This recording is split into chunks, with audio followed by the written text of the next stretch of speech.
الحمد للہ وکفى وسلام علی عباده الذین اصطفى اما بعد عن النبی صلی اللہ علیہ وسلم المسلم من سلم المسلمون من لسانه ويده او كما قال عليه الصلاة والسلام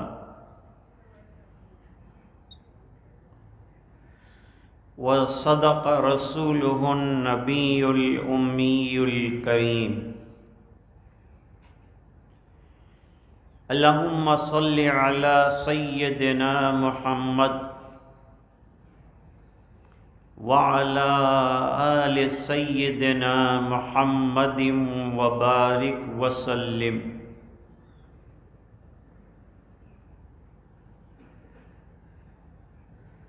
گزشتہ مجلس میں یہ حدیث شریف پڑھی گئی، کچھ تشریح باقی تھی۔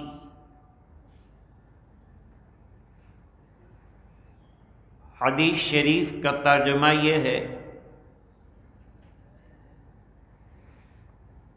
کہ کامل درجے کا مسلمان وہ ہے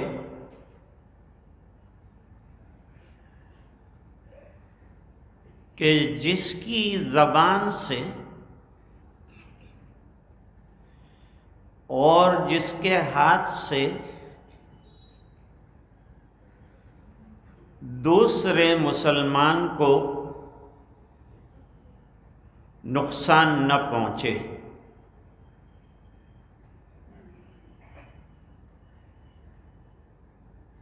ابن حبان نے لکھا، ان کی روایت میں ہے،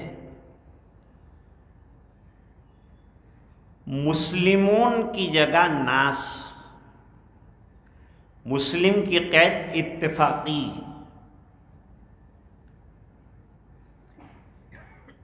یعنی حدیث شریف کا ترجمہ یہ ہوا کہ مسلمان وہ ہے جس کی ایذا رسانی سے لوگ محفوظ ہوں۔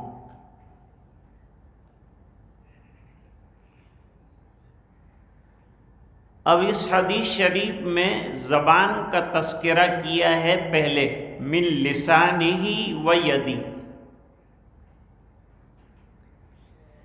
انسان کے جسم میں سے دو چیزوں کا ذکر کیا ہے، زبان اور ہاتھ۔ عام طور پر کسی کو نقصان پہنچانے کے یہ دو ذرائع ہیں، سب سے پہلے بول چال ہوتی ہے، گفتگو ہوتی ہے، پھر بات بڑھ جاتی ہے تو ہاتھا پائی ہوتی ہے۔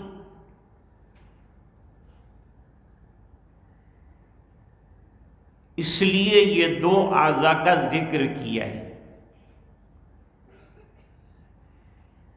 زبان سے جو تکلیف پہنچتی ہے وہ دل تک پہنچتی،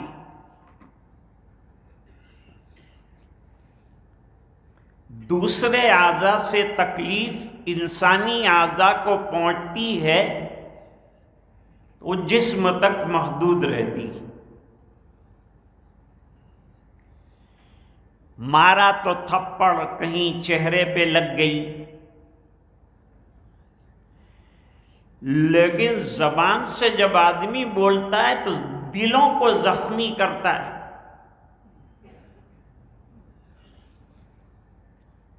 اچھی بات کرے گا تو کامیاب ہو کر جنت میں پہنچے گا، برا کلمہ زبان سے نکالے گا جہنم کی 70 سال کی گہرائی میں چلا جائے گا۔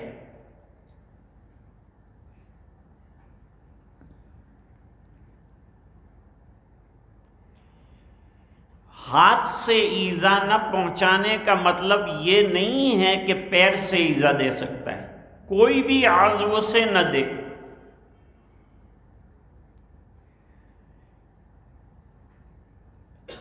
ایک صحابی ہیں حضرت جریر ابن عبداللہ بجلی رضی اللہ تعالیٰ عنہ، بڑے خوبصورت صحابی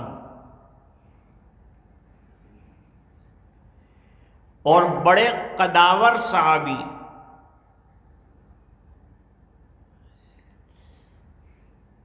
یہ ایمان لائے۔ تو سرکار ایمان لانے کے بعد بعض صحابہ کرام سے بیعت لیتے تھے،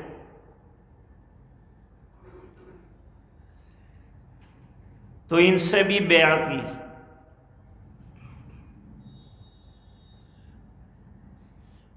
اب بیعت کا مسئلہ یہ ہے کہ شیخ اگر مرید کے اندر بعض خرابیاں دیکھے گا تو بیعت کے اندر اس سے توبہ کے الفاظ کہلوائے گا مرید سے۔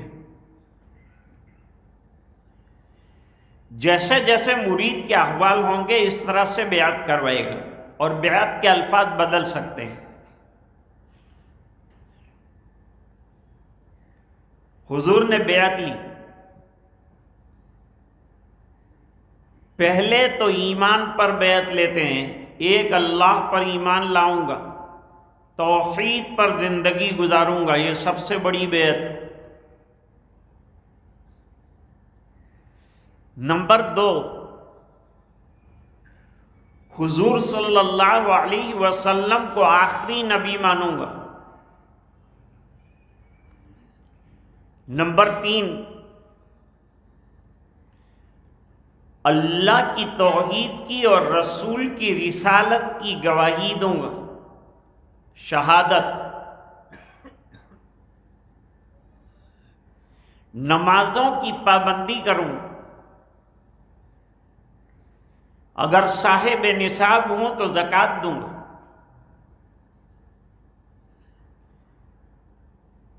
اور حضور صلی اللہ علیہ وسلم نے ایک جملہ جریر ابن عبداللہ بجلی کے لیے بڑھایا، وَالنُّصْحِ لِكُلِّ مُسْلِمٍ، ہر مسلمان کے ساتھ خیر خواہی کروں، بدخواہی نہیں کروں گا، بدگمانی نہیں کروں گا، بلکہ خیر خواہی کروں گا۔ بدگمانی گناہ ہے، حسد دین کو موڑنے والا ہے۔ یہ 2 چیزوں کے بعد آدمی غیبت تک پہنچتا ہے۔ غیبت زبان کا گناہ ہے، غیبت بڑا گناہ ہے۔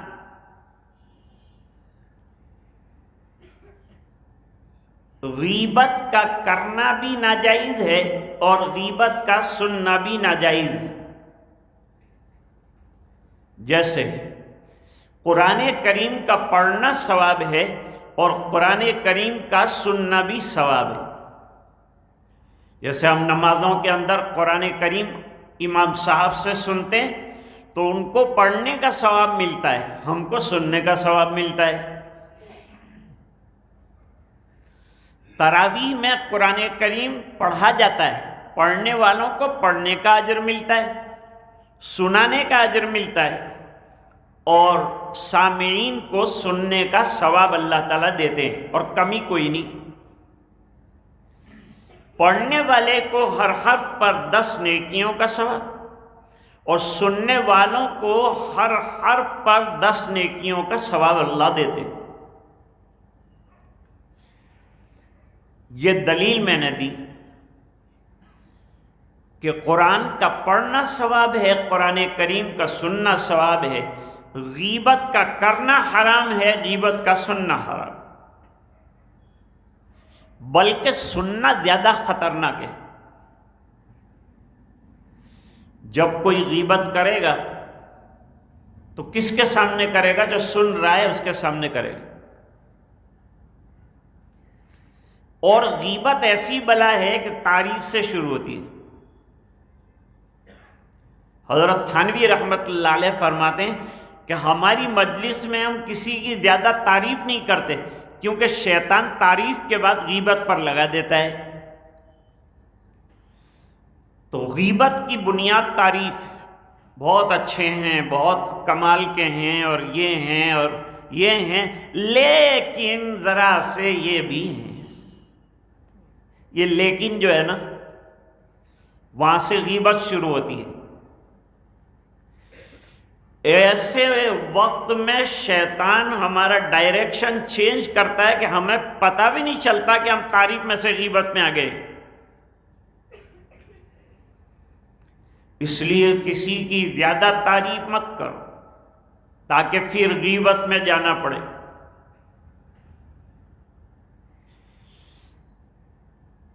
آدمی اگر بدکاری کر لے، اللہ نہ کرے، اللہ حفاظت فرمائے ہر قسم کی بدکاریوں سے،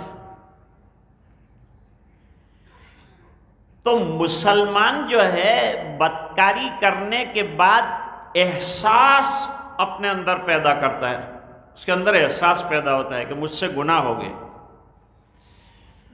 اور جب تک وہ توبہ نہیں کر لیتا وہاں تک اس کو لگتا ہے کہ میرے سر پر بہت بڑا پہاڑ رکھا ہے۔ مومن کے گناہ کرنے میں اور کافر کے گناہ کرنے میں کیا فرق ہے؟ مومن سے گناہ ہوتا ہے تو وہ سمجھتا ہے میرے سر پہ پہاڑ رکھا، اور کافر سے گناہ ہوتا ہے تو اس کو لگتا ہے میرے ناک پر مکھی بیٹھی تھی اڑ گئی۔ یعنی مسلمان کو گناہ کا احساس ہوتا ہے، جب گناہ کا احساس ہوگا تو توبہ کرے گا، اور سچی توبہ کرے گا تو اللہ بڑا گناہ بھی معاف فرمائے گا۔ بڑے گناہ توبہ کرنے سے معاف ہوتے، ہاں اللہ یہ ہے کہ کسی کا حق دبایا ہے اور وہ چیز آپ کے پاس موجود ہے، واپس کر دو، پھر اللہ سے توبہ کرو اور اس سے بھی معافی مانگو، تب معاف ہوگا۔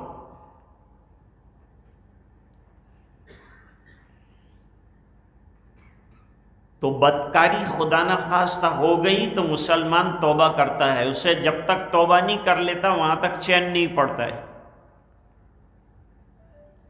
لیکن غیبت ایسا گناہ ہے کہ اس کے کرنے کے بعد آدمی کو گناہ کیے جانے کا احساس نہیں ہوتا کہ مجھ سے گناہ ہوا ہے، یہ احساس نہیں ہوتا، اور احساس کا ختم ہونا یہ بہت بڑی مصیبت ہے۔ وائے ناکامی متائے کارواں جاتا رہا، کارواں کے دل سے احساس زیاں جاتا رہا۔ اقبال کہتے ہیں ایک ناکامی تو یہ ہوئی کہ قافلے کے اندر جو سامان تھا وہ لٹ گیا، اس سے بڑی ناکامی یہ ہوئی کہ وہ سامان لٹنے کا احساس ختم ہو۔ آج جو ہم لوگ زندگی گزار رہے ہیں نا، بے احساسی کی زندگی، گناہ ہو گیا تو پرواہ نہیں، نماز چلی گئی تو پرواہ نہیں، تلاوت نہیں کی تو پرواہ نہیں، گناہ کر لیا تو پرواہ نہیں۔ بے احساسی بڑی خطرناک بیماری، فالش کو خطرناک بیماری مانا گیا اس بنا پر کہ وہ ڈاکٹر سوئی چباتا ہے اور کہتا ہے احساس ہو رہا ہے تم کو، وہ کہتا ہے احساس نہیں ہوتا، تو بتاتے ہیں کہ تم کو فالج کا اثر ہو گیا ہے۔ اس طرح مسلمانوں پر آج فالج پڑا ہوا ہے ایمانی اعتبار سے کہ اس کو احساس جو ہے وہ نہیں ہے۔ ایک زندگی غفلت کی گزار رہے ہیں تو گزار رہے ہیں، بے احساسی کے ساتھ کھا رہے ہیں، پی رہے ہیں، سو رہے ہیں، کچھ عمل کر لیا تو کر لیا، نہیں کیا تو کوئی پرواہ نہیں۔ صحابہ کرام کہتے ہیں جن گناہوں کو تم لوگ ہلکا سمجھتے ہو، اپنے زمانے میں فرماتے ہیں، ان کو ہم حضور کے زمانے میں ایمان لیوا سمجھتے تھے، مہلکات میں سے سمجھتے۔ تو غیبت اتنی خطرناک چیز ہے،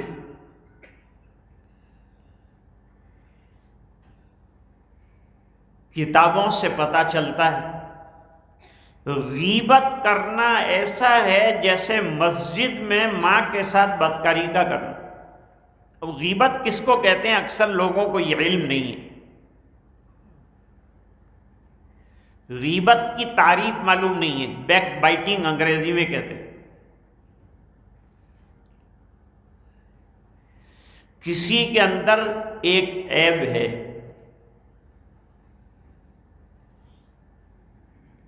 وہ عیب ہے ہی اس میں،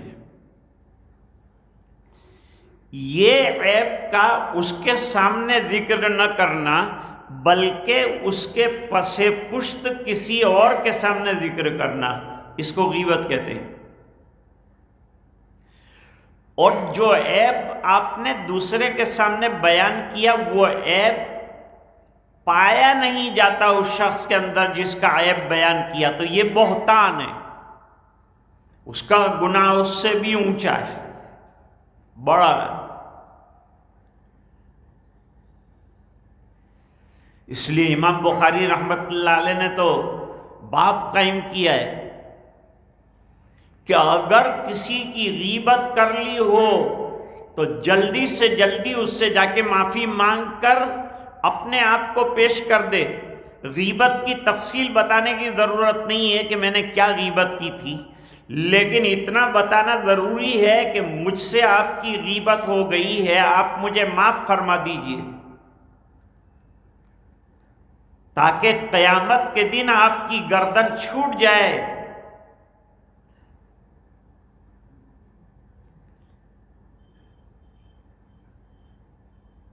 سمجھانے کے بھی عجیب عجیب طریقے ہوتے، اللہ والوں کے پاس سمجھانے کا طریقہ بھی ہوتا ہے۔ غیبت کے ڈبل نقصان ہیں۔ جب آدمی کسی کی غیبت کرتا ہے تو اس کے گناہ دھلتے ہیں، اس کے گناہ معاف ہوتے ہیں، اور جو غیبت کرنے والا ہے اس کی نیکیاں غیبت کیے جانے والے کے کھاتے میں ٹرانسفر ہوتی۔ سامنے والے کے دو فائدے کے مفت میں نیکیاں ملی اور مفت میں گناہ دھل گئے۔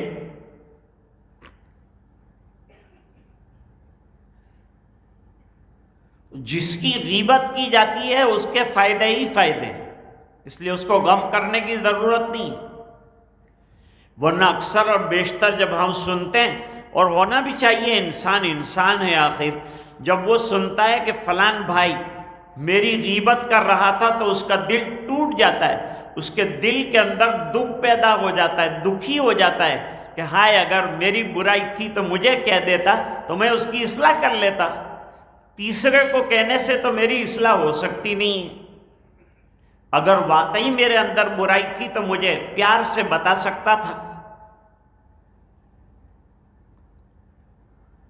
میرے والد صاحب ایک واقعہ سناتے تھے کہ ایک بادشاہ نے خواب دیکھا کہ اس کے سب دانت ٹوٹ گئے، ایک تعبیر دینے والے کو بنایا، اس کو خواب سنایا، اس نے کہا تمہارے سب رشتہ دار مر جائیں گے، جتنے تمہارے رشتہ دار ہیں ایک ایک کر کے روانہ ہو جائیں گے، جیسے ایک ایک کر کے دانت ٹوٹے۔ بادشاہ کو آ گیا بہت غصہ، اس کو لٹکا دیا سولی پر، اور اس کا تو کوئی قصور نہیں تھا، جو تعبیر تھی وہ دی تھی اس نے، دوسرے کو بلایا، تعبیر تو بدل نہیں سکتی تھی، دوسرے کو بتایا، خواب بتلایا اور کہا وہ اس کا حال دیکھ لے، پہلے میں نے اس کو خواب بتایا تھا، اس نے تعبیر دی تو اس کا انجام تعبیر سے پہلے اس نے دیکھ لیا۔ یہ دوسرے معبر نے ہاتھ بڑھایا، مبارکباد دی، آپ کو بہت بڑی مبارکباد ہے حضرت، بہت مبارک ہو، آپ نے بڑا مبارک خواب دیکھا ہے۔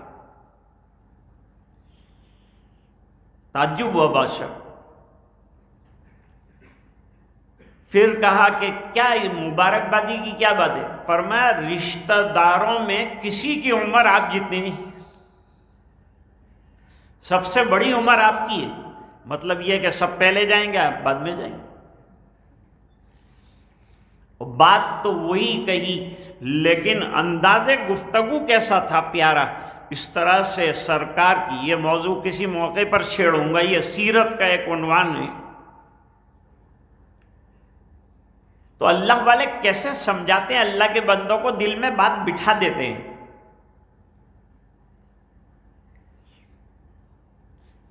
ابھی آج ایک واٹس ایپ آیا تھا، گجراتی میں تھا۔ મારો એક દોસ્ત છે, એને 3 વર્ષથી હું સમજાવું,